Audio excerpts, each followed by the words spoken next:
Good morning. It's 8 a.m. and we are already checked out of our hotel. We're going to grab some breakfast, probably from McDonald's, and some coffee. And then we're gonna head over to this little town. It's like a railroad, like an old railroad town. Nobody actually lives there anymore. What do they call it? Railroad depot? Is that what it is? I'm guessing. So we're gonna go there, check it out, do like a little self-walking tour, and then if we have time, we'll hit up like a bridge overlook, and then I think we're gonna go home. It's our last day here, so it's about a 3.5 hour drive home. So we want to get home with some time to spare before work tomorrow. So. It's gonna be 13:55. Thank you. Okay.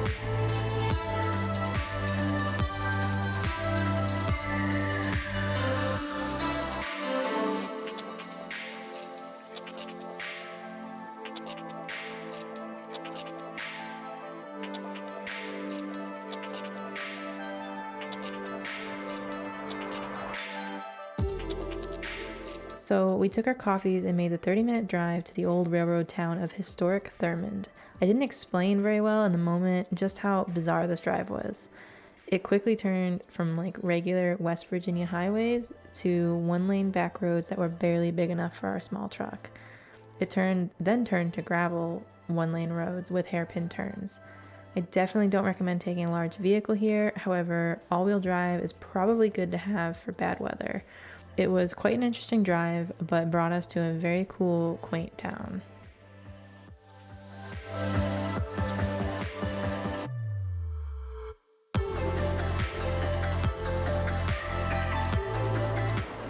was closed in 1984 and deemed historic, but it was built in 1904 because the previous one burnt down. Produced $5 million in revenue in 1910, which is a lot of money.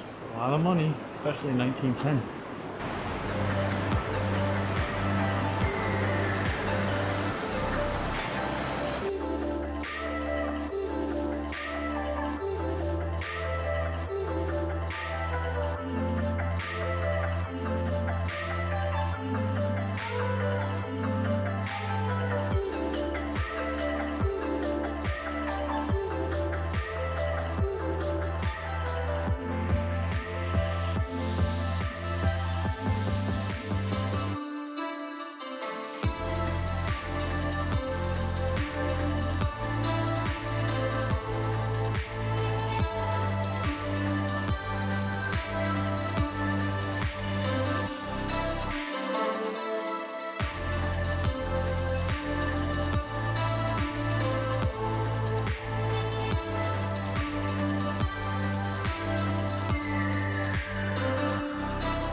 Bridge was rebuilt in 1910 because it was damaged by a flood, and it just provided a critical link between Chesapeake and Ohio Interesting. for many coal mines and canoes.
Man, if I could get 3% interest on savings, what a deal.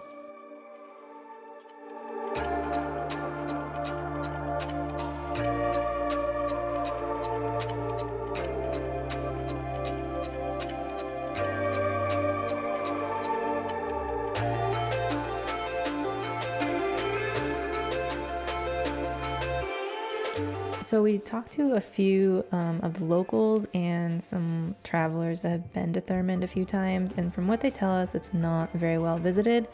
There is a lot of information on the town's history on the National Park Service's website, including a self-walking tour, which is what piqued my interest in the first place.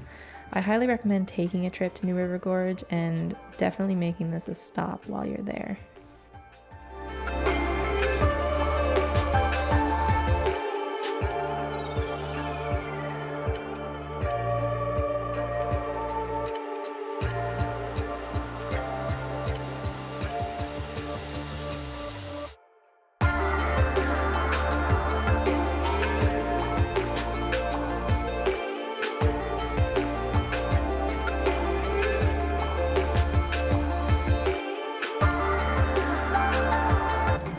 This bridge is the third highest bridge in the United States, and it turned a 45-minute trip across the gorge into a 45-second trip across the gorge.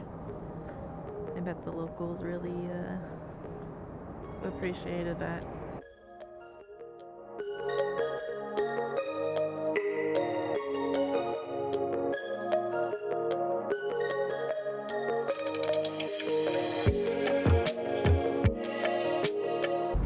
I don't know if you guys can hear, but there's like cars above us. You can like hear them like as they bang across the bridge.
Alright, so seeing that bridge was pretty cool. If you do get to go to the New River Gorge Bridge, we highly recommend taking the road underneath it, where you can drive underneath the bridge. Because we did, and it was like an extra 20 minutes, but it was super cool. Probably way better than just going to the overlook. Yeah, I definitely think so. It actually allows you to see the size of the bridge. Gives you a different perspective from below, so yeah, it was really cool. It was a great way to end our trip. And you have anything to add? Nope.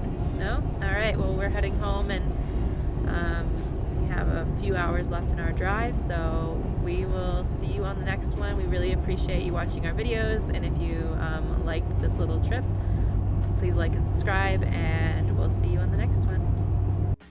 Running dry on the tip of my tongue, I can taste your lies, how to measure